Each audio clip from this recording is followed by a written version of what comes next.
Во нашата програма за следните 4 години ги предвидуваме следните поголеми проекти. Изградба на нова индустријска зона за мало стопанство, нова автобуска станица во Виница, булевар на влезот во Виница, оформување нова зона за семени куќи за млади со почетна цена од 1 евро за метар квадратен, поврзување на градската канализација и канализацијата во селата Истибања, Јакимово, Градец и Лески со пречистителна станица за отпадни води, изградба на туристичка и викенд населба на планината Плачковица, конечна реализација на проектот Затворен градски пазар, набавка на современо противпожарно возило и опрема за територијалната противпожарна единица и голем број други проекти за градот и за сите населени места кои се составен дел на нашата програма. Со практикувањето на често и одговорно управување ќе придонесеме за создавање на квалитетни услови за нова, модерна, сигурна и перспективна иднина на граѓаните на општина Кочани. Со изградбата на 2 нови сообраќајни моста, комуникацијата од двете страни на реката ќе биде многу побрза и побезбедна. За најмалите обезбедуваме поддршка преку отварање на 2 нови клона на детската градинка во село Тркање и еден заеднички во село Долни Подлог, Горни Подлог и Мојанци. За спортот обезбедуваме нови услови преку изградба на градска спортска сала. Дајте силна поддршка на промените и проектите за нови победи.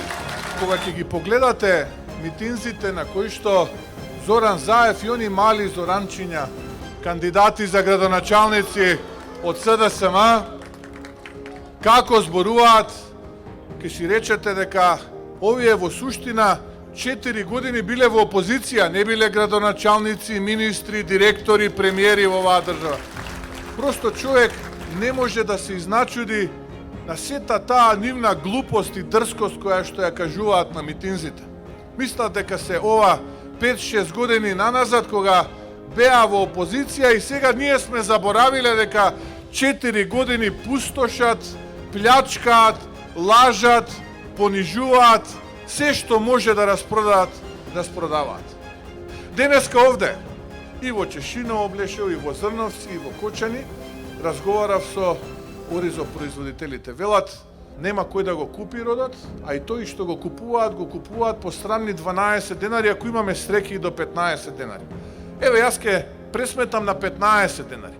400.000 килограми оризова арпа вреди новото БМВ на Зоран Заев. Затоа тие, драги пријатели, не се најдоброто, туку тие се најлошото што некогаш и се случило на Македонија. Затоа имаме сите ние заедно шанса на 17 октомври да ги пратиме на темната страна на историјата.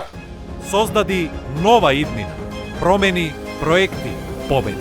Заокружи 7.